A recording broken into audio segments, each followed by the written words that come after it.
Listeners be advised. The Soliloquy podcast discuss matters related to the human experience and many that are sexual in nature. Due to this, some conversations may surround triggering topics such as sexual violence, self-harm, abuse, and much more. Please be advised, a list of crisis and psychological resources will be available in the show notes of this episode. With that said, let's get started with the show. Ladies and gentlemen, may I have your attention please as we go through the following safety instructions. In the event that there is a loss of cabin pressure, oxygen mask will drop from the overhead. Place the mask over your nose and mouth. Breathe normally as oxygen is flowing even if the mask is not inflated. Be sure to adjust your own mask before helping others.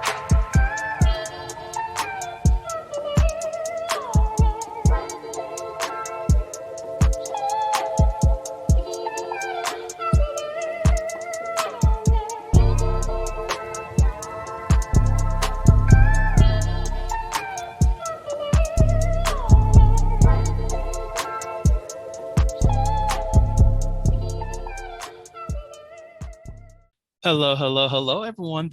Oh, Lord, I already messed up. Oh, my God. Oh, God. Yeah, this is the podcast and where you gotta love it. You got to love it. All right. Oh, wait. Okay, I'm here. Welcome to the Soliloquy podcast, right? Welcome to the Soliloquy podcast, where we step out and speak on sexuality. This is your favorite host, Vernon T. Scott, also known as Slaytor Jackson, and for you freaky motherfuckers out there, Sebastian Adams. On today's episode, we are mixing up some topics. We're talking about preferences as well as ideal relationships. And the person I have with me today is Wesley. How are you doing today, good sir? I'm great. How are you? I'm doing fantastic. I guess a little bit jumbled up a little bit, but life is still good. So, with you being new to the podcast, this is your first time on. Do you mind introducing yourself to the listeners? Let them know what you do. Let them know about your podcast that's out. Sure. So my name is Wesley Toma. I am a certified relationship and intimacy coach. I specialize in the LGBTQIA plus and the kink communities. And depending on when this episode will actually come out, I also am doing a podcast with another life coach, Laura Sweetman. Excuse me. It's called These Queer Stories, and that'll be out. I believe we're going to do once a week, and that's going to basically be stories about queer, coming out as queer and living our lives queer and just kind of helping people be their true authentic selves. Ooh, sounds beautiful. And wait, so that means you're in that group. So we're in the same thing. Oh my gosh, how did I not put those things together? Because I've actually interviewed Lori, so she has some episodes on here too. Oh my gosh, I see. This is why I need to pay more attention to the Discord. It's funny because she messaged me. She's like, "Oh my God, you need to talk to this person. They're amazing." And then she sent me your link, and I'm like, "Oh, I'm already scheduled for that one." Look at that. God, I love Lori. She's great. So by this point, because Lori's episode is definitely coming out, I think it's 2 weeks before this one.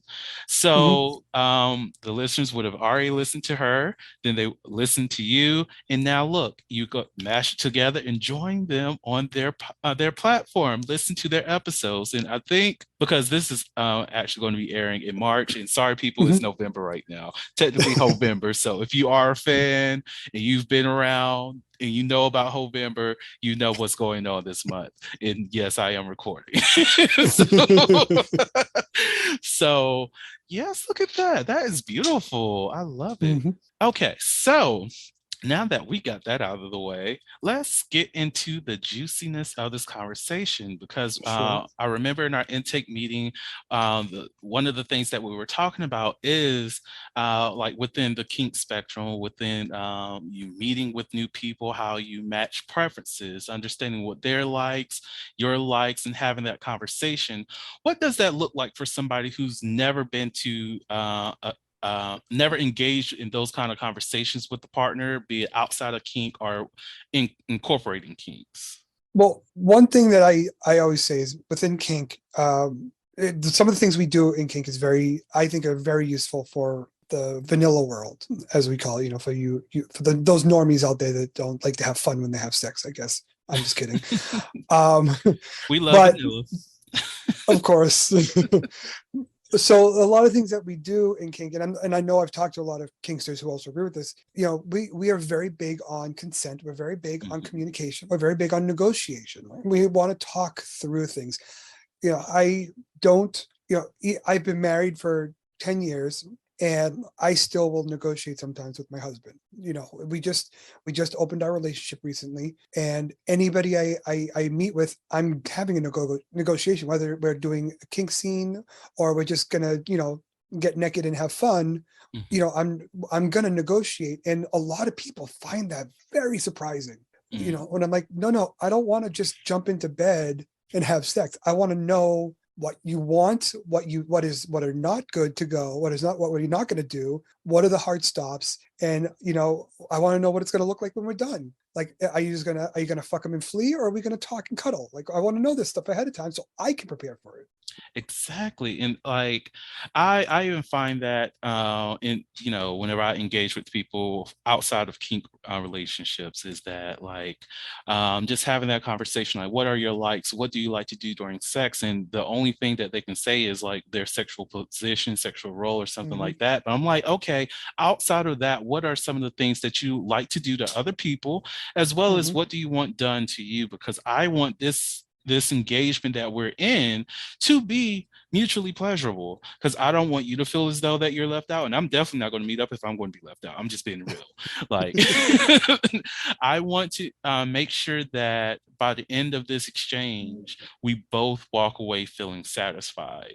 And I always provide aftercare, even if like if someone just doesn't need it and they just end up like, okay, we've done that, I'm out, cool, that's great. But outside of those people who are immediately trying to leave, or they've gotten theirs or what have you, I love to just sit down, have a conversation, check in, see how they're doing. Just like, did you have a good time? I had a good time. What did you like? What didn't you like? Is this something that you now feel as though is going to be an ongoing thing? Because first off, I rarely meet up with any person that is not trying to do anything ongoing. But at the same time, after you have that initial sexual experience together, there's a shift. Rather, okay, I did not like it as much as I thought I would, so we're not, or I actually did enjoy this and I do want to meet up more often. So it's like having those conversations with people, and that's just a huge surprise for some people. Like, I've had sexual partners that I've been intimate with like years ago, and they're just like, yeah, ever since the time that we met up, I've never gotten that same experience from anybody. Like, Yeah. like, demand it, like or... Yeah, and I'll even say, during that time, I look for constructive criticism, because I know I'm not perfect. I'm not the perfect lover, and I know I don't do everything the way everybody. There's no such thing as a perfect lover, because everyone's body's differently, everyone feels things differently anyway. So what I've been used to, I know my husband. I've known him for 12 years now, so I know what he likes. I don't know what these random people that I'm meeting up like, so I need to learn. So I like criticisms, because it helps me learn to be that better person, to be that better partner. So I love having those conversations afterwards. I love having this, just sit there, just kind of relax, maybe a little cuddling, just some chatting. How was it? How you doing? How do you feel? That was great. This is whatever. Those conversations for me are sometimes just as fulfilling as the actual encounter itself. And like on the same side of it, I've been with the guys who've been like, well, I'm just going to leave. I'm just going to go. I'm like, okay, that's fine. As long as I knew that ahead of time, then I can, say, like, grab my husband and we can do aftercare together. Because, I'm going to need aftercare. If it's a scene or not, no matter what part you're playing, no matter what position you're in, you need some sort of aftercare. So if I'm not going to get it from them, I'm going to get I want my aftercare. Right. Oh, that would be very amazing if there was like an app for aftercare. You know what? Let me Wouldn't it just be? go ahead and make that. There we go. Trademark. No, it's still his idea. Right. But like that, okay, get out of that mind space of this damn app. But like, those kind of conversations are definitely needed. And like, I really do hate that there's like people go into sexual spaces without pretext, without Mhm. understanding what people really want to do. Like the thing that really pisses me off is whenever I hear somebody say that, oh, they've been fucking all this time. They supposed to know what to do. They should know what to do. And I'm like, I don't know your body. Yeah. I'm just meeting you. Like, yes, because of my educational background, because of my experiences with other people, I do know the majority of like erogenous zones on people. But at the same time, I don't know if this erogenous zone is going to turn you on or not. If you have a traumatic response because of this, like I need to know these things. Like Mhm. there was a podcaster that I was speaking to named Mill, and she was like, there was a point in time she did not like it when her sexual partner slapped her on her ass because of some of the abuse that she's experienced in her past. Mhm. So it's like we have to have these conversations to know that, oh, I cannot slap this person on the ass. I cannot suck this person's dick. I cannot suck on this person's clit or eat their ass or whatever the case is. Or Mhm. I need to apply soft suctions on nipples, or I can bite as hard as I want. These Yep. conversations are important. Very important. And these conversations should also happen during the act, not Mhm. not in terms of negotiation, but in terms of like how you feel, how does that feel, how does that work for you? Because just like what you were saying, I enjoy oral sex. I enjoy giving, I enjoy receiving. I particularly enjoy giving, and I've had partners where you play with the tip and you suck on the tip a little bit, and they love that. And I've had partners that are like, that's just too sensitive for them. And it's not like I don't know what I'm doing. It's just, like you said, every body is different. And if I just kept doing that and I wasn't told, or I wasn't told ahead of time, I'm not going to know better, and you're going to have a bad experience. And I don't want you to have a bad experience, and you shouldn't have a bad experience. Like that triggered a memory of a former sexual partner of mine who lives in Atlanta that every now and again when I do visit, I do meet up with this person. And I'm not a huge fan of sucking dick, but I Mhm. would do it for certain people. Most definitely, like if there's a pretty dick and like this person Yeah. actually does have a pretty dick, I'm just like, yes, I will do that for you. But this same person doesn't like to have his dick sucked. Right. However, now things are different because he was more on the penetration side of things, like anal play. And now that I guess over the last 2 years, he's like, yeah, I don't like penetration anymore. I just want people to suck my dick. And I'm like, where were you? Where was this person back when we were frequently seeing each other? Like, where was this person at? Like, I've been wanting to do this for so long, and now I don't even know if I want to do this for you. which also brings up another point in relationships, that discussion should constantly happen, because you always Mhm. change. My Exactly. sexual preferences from 5 years ago, or even last year really, are different than they are now. They're not hugely different, but they're different. And I want different things now than I did then. So you need to keep continually, that's what I said, 10 years we've been married, and we still have these conversations, because we change, people evolve. Mhm. And if you don't talk about it, you're not gonna keep up with each other, and that's when things go bad. Exactly, exactly. Another thing that we did talk about, Mhm. I think I brought this one up, was compromising in relationships, because I know for myself, I don't believe in compromising, but I do believe in negotiating and having these conversations, because for me, compromise requires sacrifice, Mhm. but you can easily agree on different things. Like, okay, if that's what you want to do, I'm comfortable with that. Enjoy what you want to do. I just don't have to be a part of that. Mhm. But making or having someone sacrifice something or reduce their capacity of experiencing themselves in full and whole way seems um, damaging, like it would damage the relationship eventually. So what is your sentiment upon based on what I just said in terms of compromising in relationships? Yeah, I think there's a difference between compromising and consent, Hmm. in a way. Like I think some relationships, depending on the situation, there can be some quote unquote compromises, but I think it's more of just accepting the other person's boundaries. Like there is certain, like, we are part of the kink community, and I can fully say that I have some kinks that don't align with him, and he has some kinks that don't align with me.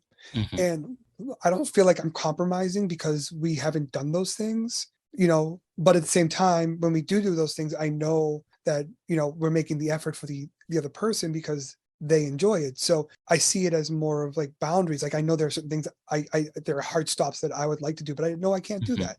And I'm fine with that. And I don't feel like I'm compromising. I don't feel like it's hurting my relationship.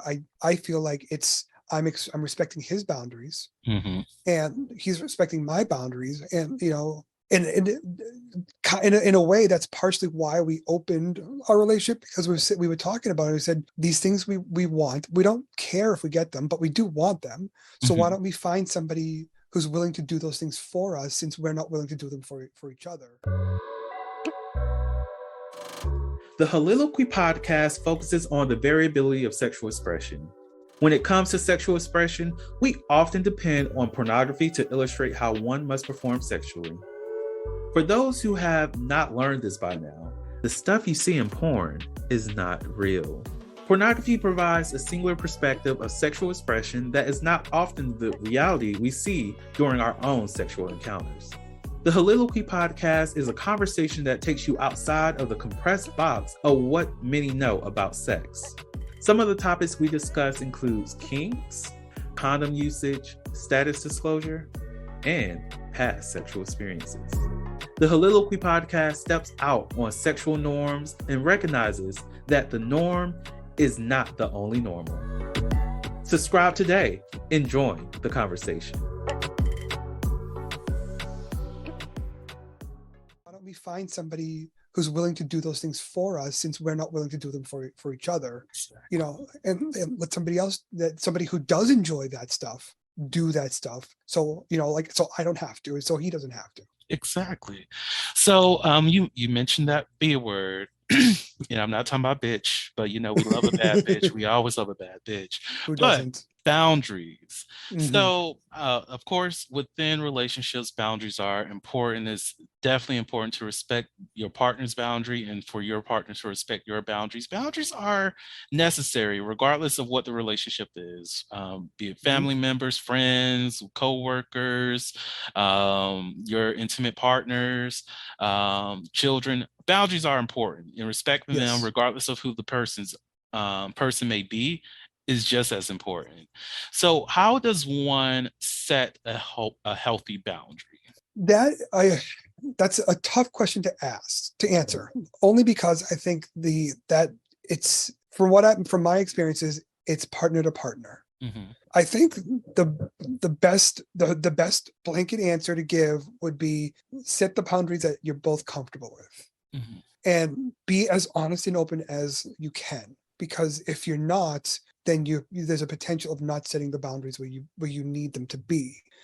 When you're not truthful with yourself, you can't be truthful with your partner. But what those boundaries are, obviously, it depends from partner to partner, from relationship to relationship, from day to day.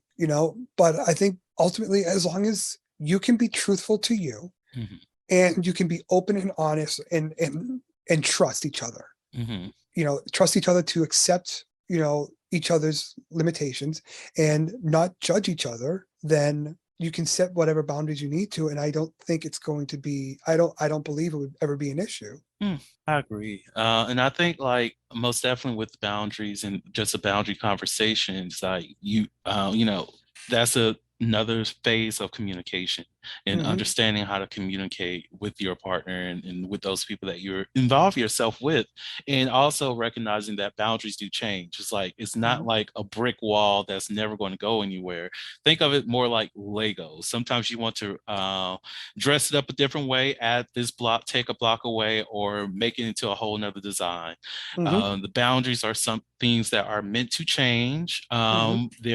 Yes, there are such thing as fixed boundaries, but you also have to understand what those fixed boundaries mean. And also, I will say in terms of my tip in terms of setting a healthy boundary is knowing when a boundary is based within an insecurity. And when that boundary is set because there's a lack of trust in your partner too, because I I get peeved every time I see someone make that comment that, oh, I cannot have my partner going outside looking all fine because I don't want other people to be going after them. And me personally, not to judge those people who do that. Again, look into yourself to see if that's an insecurity or if that's just the way that you want your relationships to be, whatever the case is. But for me, I don't mind if someone is attracted to my partner and they want to date them. I will literally watch them hit on somebody in front of me because I'm just like, oh, this poor child doesn't even know. Like, they're going home with me regardless, but enjoy. I want my partner to feel sexy on a regular basis. And if someone hitting on them in a public space makes them feel sexy, go for it. Because at the end of the day, I still find you sexy and other people find you sexy. And look, I'm here for it. Do you know the term compersion? Yes. So for any of the listeners who may not know, compersion is basically deriving joy and pleasure from the joy and pleasure of others, in a nutshell. When we first talked about opening up, one of the things we talked about the potential of jealousy because there that could be a thing. I told what I told my husband was that I don't think the jealousy is going to be an issue on my side because the thought of him having fun, whether it's with me or not, the fact of him enjoying himself, having great pleasure, just brings such joy to my heart. Like I can remember when we first opened our relationship, the first person first partner he had that wasn't me. I was so elated for him. I felt so good. And then the partner left and I talked to him, like, tell me all about it. I want to hear about your great time. And, I've got such joy from it. And I think there's a lot of people out there that can learn that trait.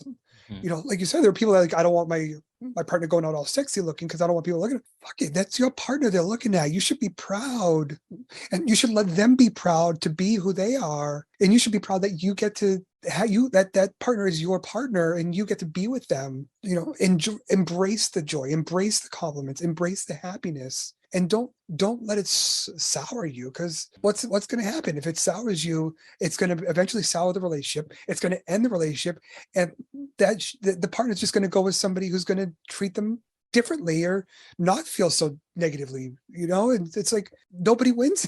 Really, nobody wins in those situations when you're being jealous. Exactly. Now, I think that's the saddest part of it is that no one really wins because these streets are crazy for one. Like, oh my God.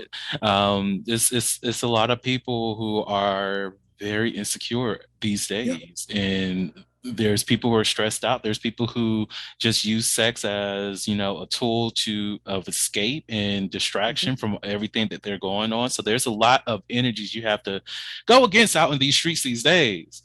So it's like to have a partner feel as though that they just have to remove themselves from a relationship just because you're not seeing the beauty that they have, or you're jealous that other people are seeing the beauty that you don't want others to acknowledge, and you don't want to expose them to the public. If you're trying to hold them back, then it hurts for me, projecting my feelings onto them, but it hurts me to know that they had something and now they have to let that go, grieve that relationship, and go back out here and get into these situations where they either have to refine love, find something with just as much quality, and how many people that may entail until they discover that one person that they really do feel secure with.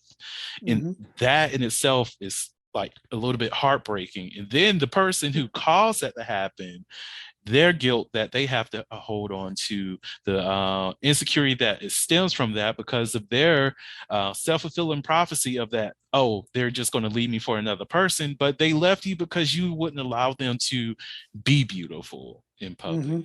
You wouldn't allow them to exist without having to bear the weight of your jealousy. So at the end of the day, yeah, you were the main reason why they left, but now you're grieving and feeling guilty of that relationship. And what else were they supposed to do? Yeah. And I mean, there's no way of knowing, but that could have been potentially the love of your life.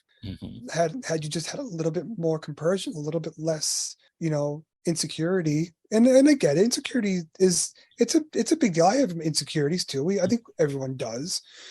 But it's about how you let them control you. And if you let them ruin good things, who knows what that could have been, Like I remember telling one of my former students, well, he was a staff member.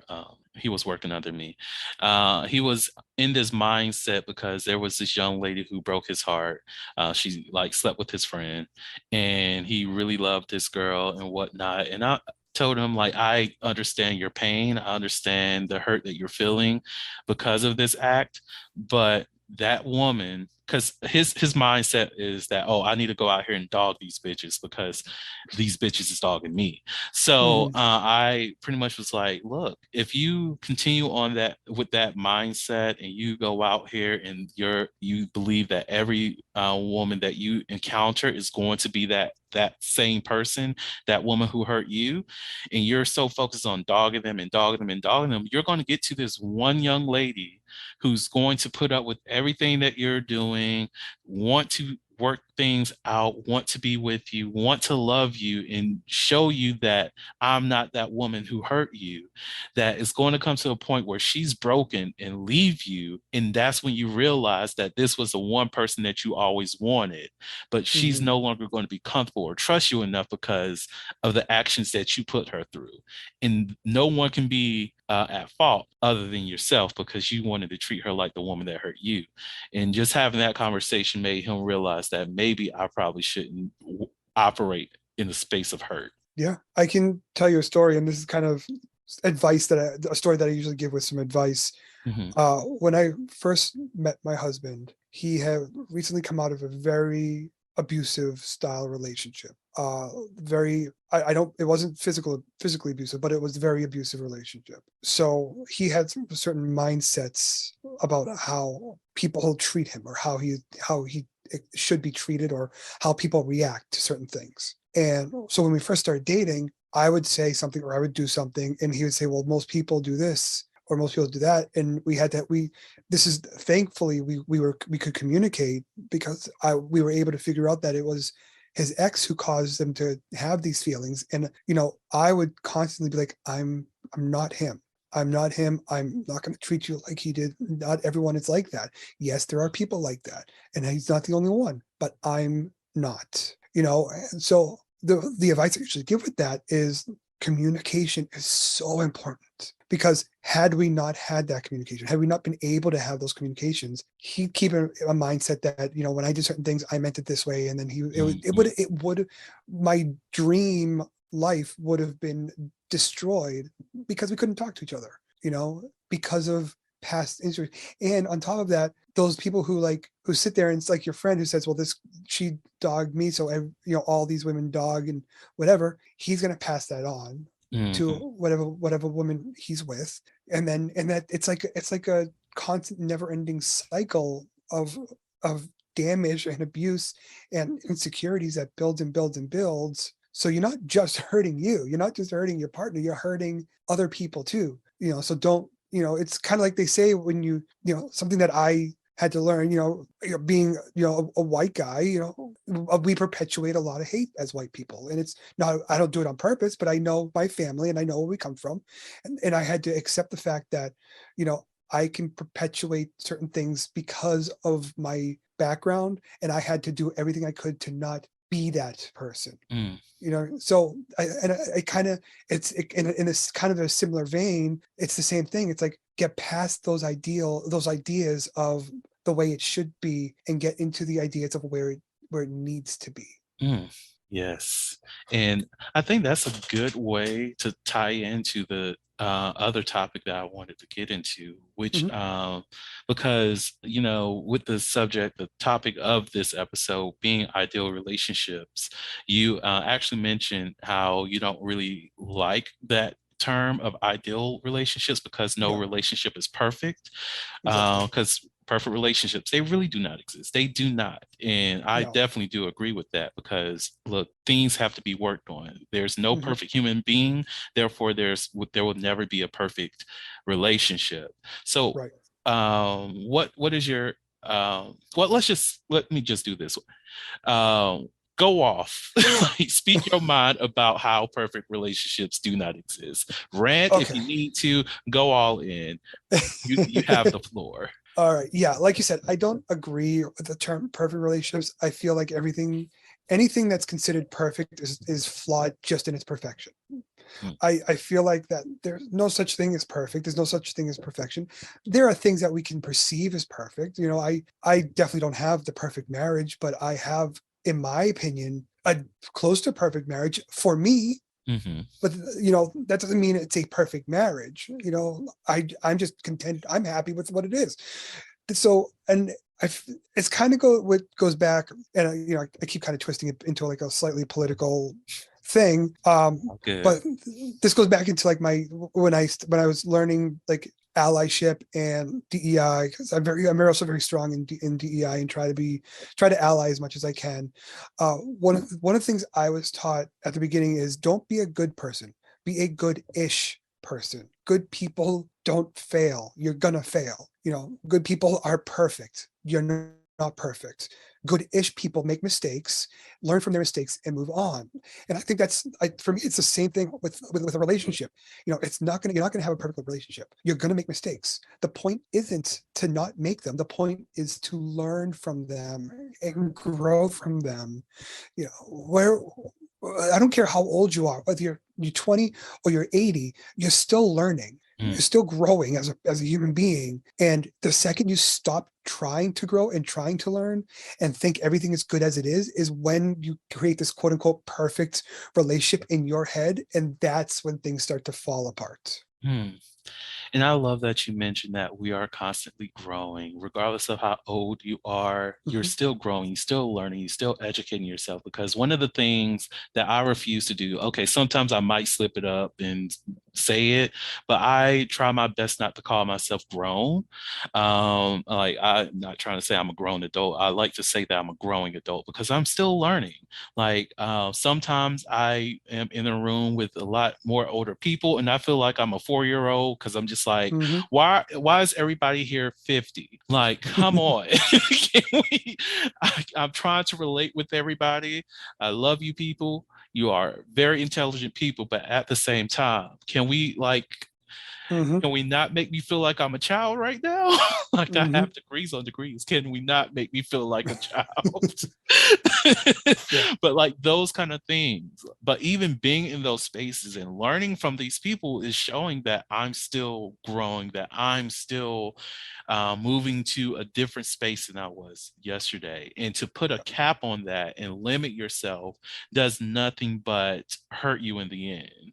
It keeps you from exposing yourself to a broader sense of what our reality provides of us, a broader sense of what our lives can be, because we decided to just say, oh, I'm done growing, I'm grown, I can do whatever I want, everything is established the way that I know it, and that's it. But guess what? Life still goes on outside of what your perspective is. And sometimes you need to just wake up to the fact that, oh, there's a lot more things.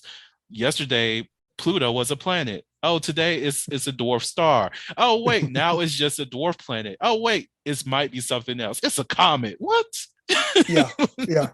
Well, perfect example, there was a time where cigarettes were healthy for you. Exactly. And like I don't like the term adult either. I'm kind of similar to you. I don't say I'm a growing adult.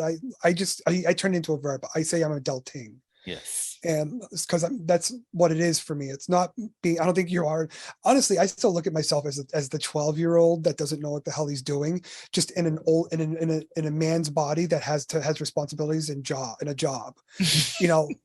Like I go around my father who's in his 70s and I still feel like the teenager that I was when I was a kid, but then I look at, like I have a niece that just graduated college and I remember the day she was friggin' born, so it's like, growing up, I realized it's what you end up realizing, like your parents didn't know everything, even though you thought they did. They were learning as they went too. So that's normal. So yeah, I use the term adulting.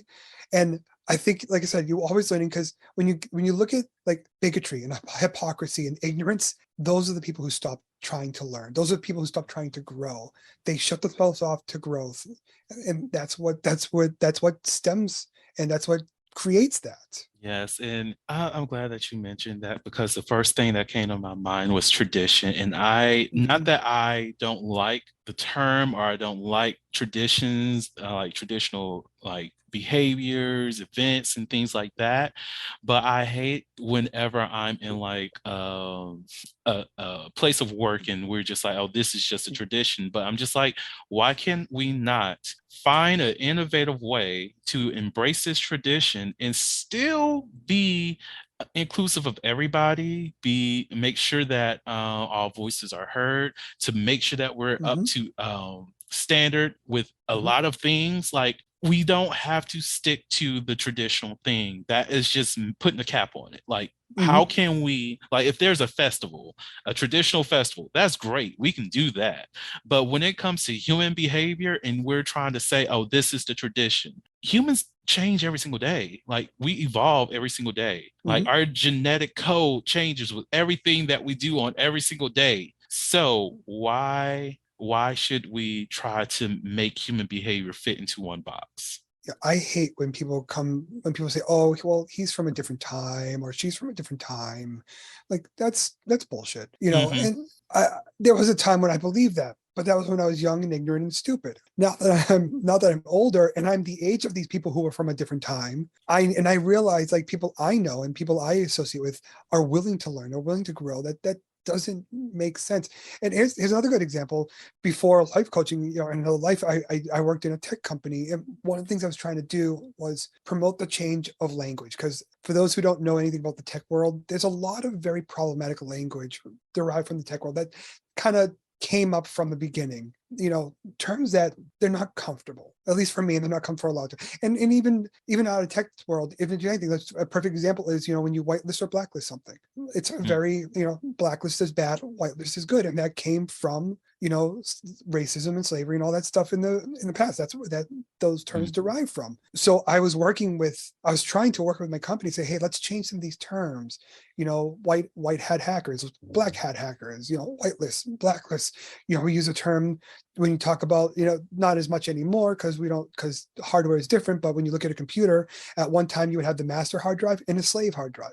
And, you know, like these, and even now when you talk about certain groups getting together, they're tribes. And, you know, you have a tribal chief. And, you know, it's like, so there's a lot of this very appropriated language.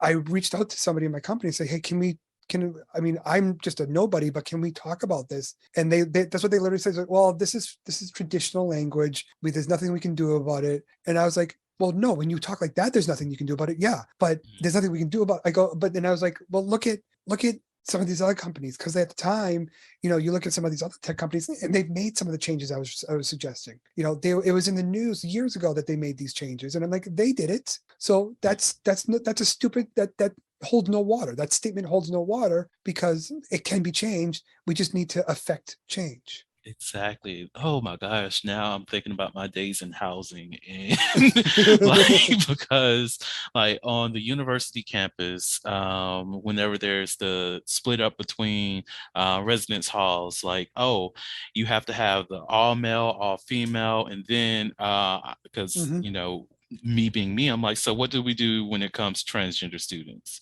Well, you know, I don't, it's like, but you know, there's a possibility that this can happen, right? Like, why don't we just make gender neutral resident halls throughout the entire campus? I get that, oh, the parents are going to be wild and upset because they think their kids are going to have sex. Their kids are having sex now. Like, they're fucking, okay? Your kids are fucking. There we go. The case is closed. Your daughter almost came back pregnant, but luckily at the time, as well in the state, in that city that I was in, she can get an abortion for $400. She's good. She's good. Okay. It gets she even knows more, this. Yeah, it gets even more confusing when you throw the non-binary people into the mix too, because then where do they live? Exactly. So I'm like, can we just not do these? Can we not play these games? Like, yeah. Oh my gosh. Yeah. Anyways, before I go into my higher ed rant, because there's a lot of issues with higher ed that I need to get off my chest, but that comes someday. Another show. Oh, another show. um, well, you mentioned it a little bit earlier on in the conversation. I'm bringing Mhm, it back because we were talking about preferences and then also negotiations mhm, of those preferences, but relationships themselves also mhm, change over time.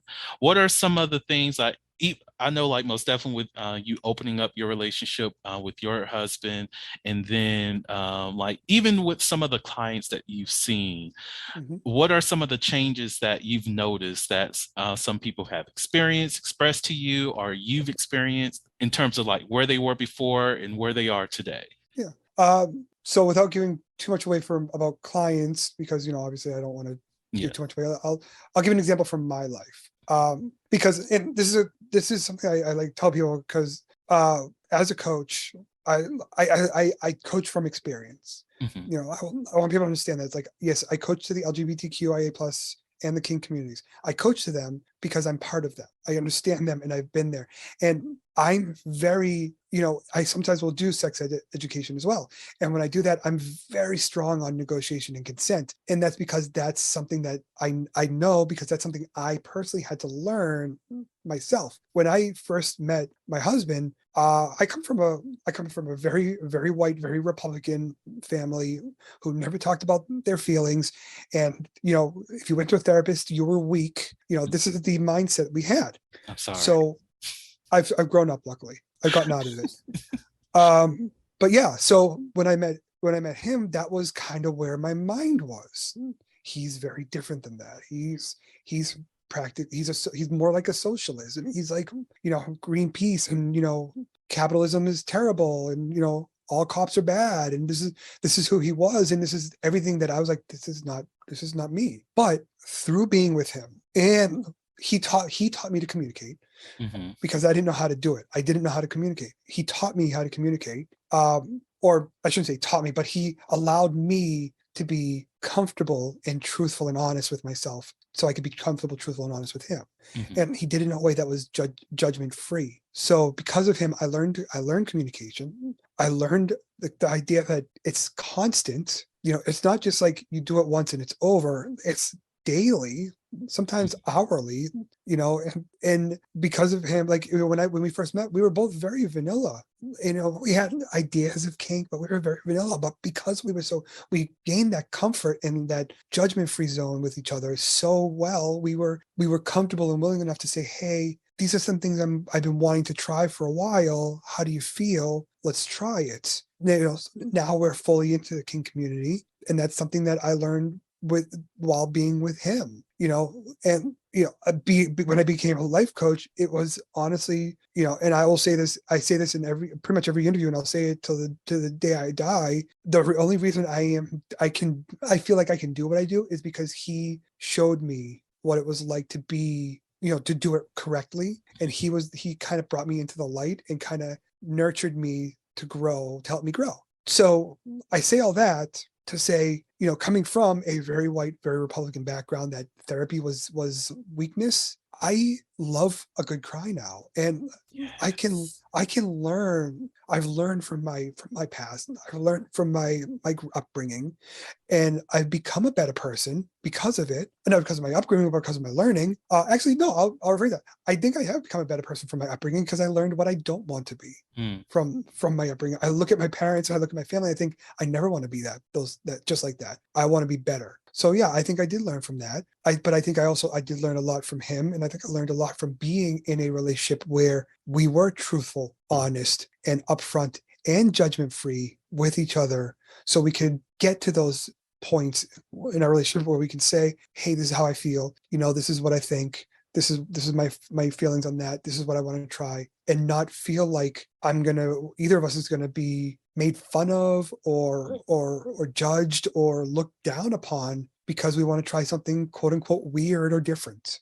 Mm. Oh, all I can hear is the power of a safe space.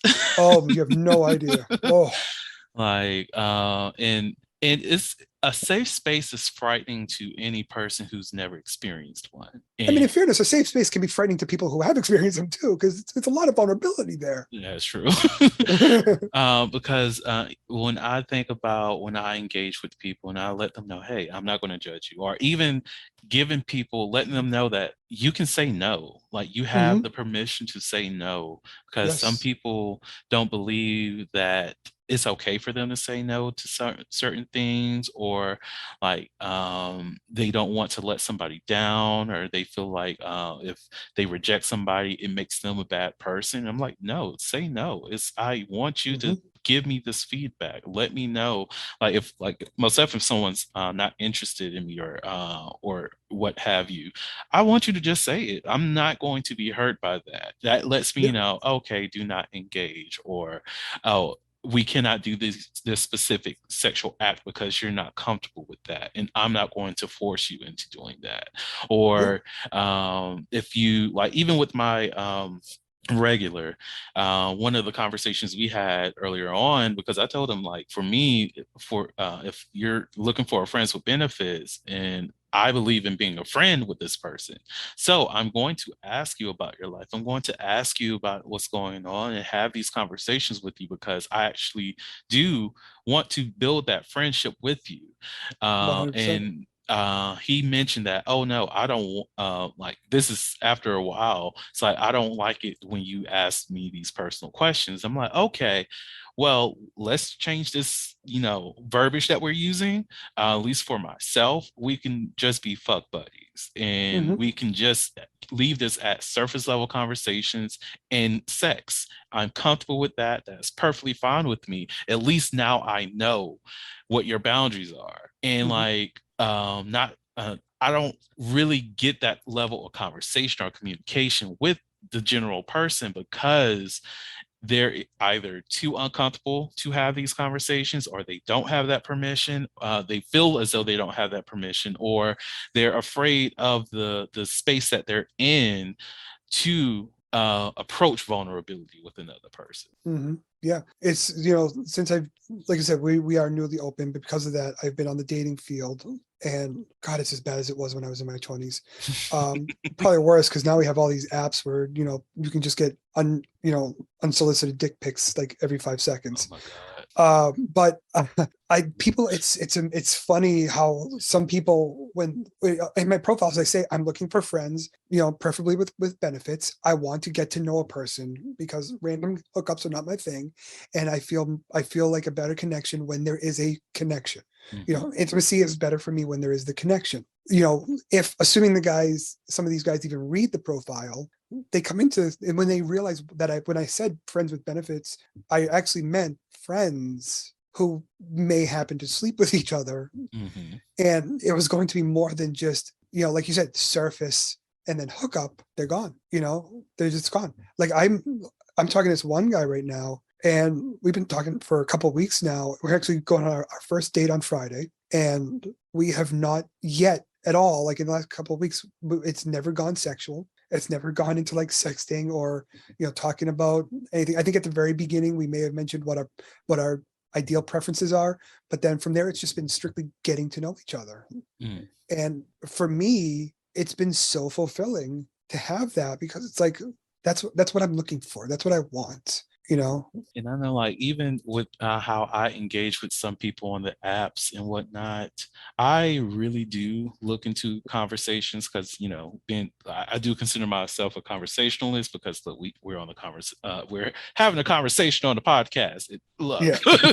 we got one season down, so I'm comfortable enough to say I'm a conversationalist. But like, when I'm communicating with people on apps, I realized that one of the things that I just genuinely do not want to do is teach somebody how to communicate anymore. Right.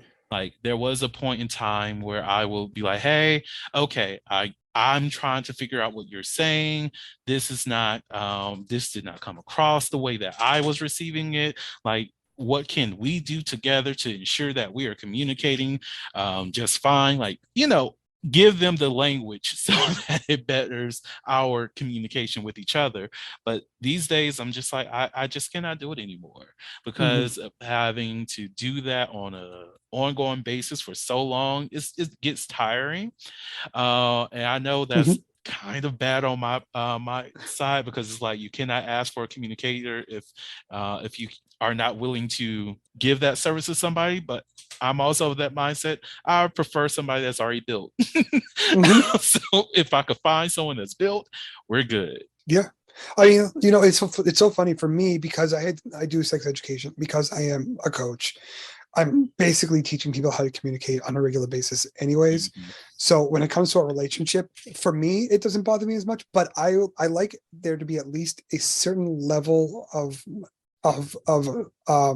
understanding. Like if I had to educate me from 15 years ago, I wouldn't do it.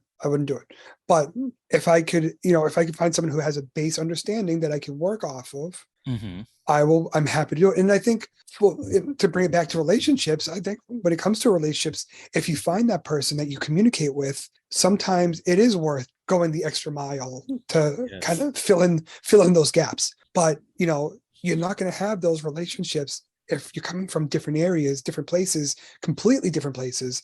And, you're basically starting from scratch. That person still has a lot of learning to do, and they can do it, but they maybe need to find a better way to do it than who they're partnering with at the time. I definitely agree with you there. Like, most definitely with like the base level. Oh, we're good. It's like for me, like one of the things I'm doing my best to control is having to bring work home, and anything that makes me feel as though I'm working, I don't want to partake in it. So it's like, even whenever one of the things I love to ask people is, how are you? And see how they respond. And it's not like if they respond good, well, whatever, that's not the purpose of me doing that. It's to see if they are willing to further that conversation forward. Are they willing to ask me about myself too? Are they willing to build on, like if I ask them, what are their interests outside of sex? Because I don't want to just jump into that, even though most people, when they ask me this question, because I will ask them, like they'll ask, what are you into? I'm like, are you asking generally or sexually? Sometimes they say both, sometimes they explicitly say sex, or they just say generally. But whenever I ask people that, it's giving me an opportunity to dive into their interests, to see what they like about those interests. What is, why are they into those things? When was the last time they were able to partake in that? If they're a traveler, what places did you go to? Like, let's build this conversation so that I get to know you and you have information about me too, that we can get to know each other. But sometimes it doesn't even get to that point. Like sometimes somebody might just say, oh, I'm good. And I'm like, okay, that's great to know. So what are you up to? And if they're just like a one-word response at that point, I'm just like, okay, well, it was nice chatting. And I'm going on to some other kind of conversation. Oh yeah, I start anytime I start any conversation on these apps just with how's it going, and that is kind of to see how they respond. Most of the time, you get a not bad or good in you, and that's usually like the base. That's like the bare minimum I'm looking for. But sometimes you get a response where they actually tell you something, and like when that happens, that's when my brain perks, because that's a person that wants to talk, and that's a person that's open to just having communication and having a conversation, and not just looking to get into bed. Because I will say, I learned very quickly, when you ask, what do you like to do? You have to be very specific that you don't necessarily mean in bed. Or when you tell someone, hey, can you send me a picture? You have to be specific and say, not of your dick. Exactly. These are things I learned very quickly on. So when I find someone when I can ask those things for, and they get it right, then I'm like, okay, this is somebody that seems to be worth pursuing at least a little bit longer. Exactly. Like, just to remind people, stop sending random ass dick pics. But, oh my God. like even like before we even sat down to have this conversation, I sent somebody just hi, just nothing Mhm. really into that. And the message I got back was a dick pic. And I'm just like, I said hello. Mhm. I did not think I was going to be saying hello to a dick. Can I get a person? Like one of my rules, because so many people are fixated on news. One of my rules is because, like, for me, I've become like I used to just not send them or anything like that, but that was mostly out of hurt, to be real, Mhm. because of some Mhm. insecurities from back in the day. But I worked on that. A nude pic is whatever it is. But I refuse to send a nude picture to somebody who does not send me a face picture, because I'm like, you're asking for me to send a personal and private part of myself, but you're unwilling to send something that is available to the public to see. If we're in a grocery store, I can see your face. I can't see your dick, your ass, or anything like that unless you airdrop me. But I don't have that available on my phone, because look, y'all motherfuckers are gross. So no airdropping available around here. But Mhm. I'm not seeing your penis. I'm not seeing your asshole. I'm not seeing these things. I can see your face. However, on these apps, because that is the norm, I'm expected to respond to a dick pic with an ass pic or with a tit pic or with whatever kind of picture they deem necessary for Mhm. their pleasure. That's not how that works around here. No. Yeah. And it's funny because, I'll get people who like reach out and like again, and it's always these faceless profiles where it's either, shot from like the neck down. So Mhm, it focuses on like the chest and the crotch, or it's just no picture at all. mhm. And I'll get message like sometimes I'll get a hello first, but before I even have a chance to respond, there's 5 dick pics. And I'm like, thank you. Your dick is lovely. Can I see your face? And then I won't hear from them. Exactly. That's the that's the best way to get rid of a creep. Just ask for a face pic. That's Yeah. that's that's it. if, Like if you get no advice from this episode, that's the advice we can give you. like this past weekend, I decided to be petty, and I was like, it's weird how, because somebody was sending dick pics, and I was asking for a face pic, and when people immediately respond, you're just like you're clearly on your phone. So it's like I decided, okay, I'll wait a good 15 minutes. If they respond, oh, they don't. So I'm like, let me be petty.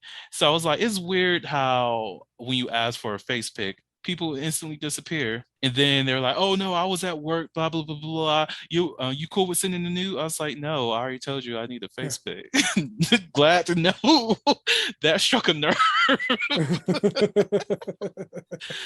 Yeah. Oh God. People are I want to see this head before you see that head. right.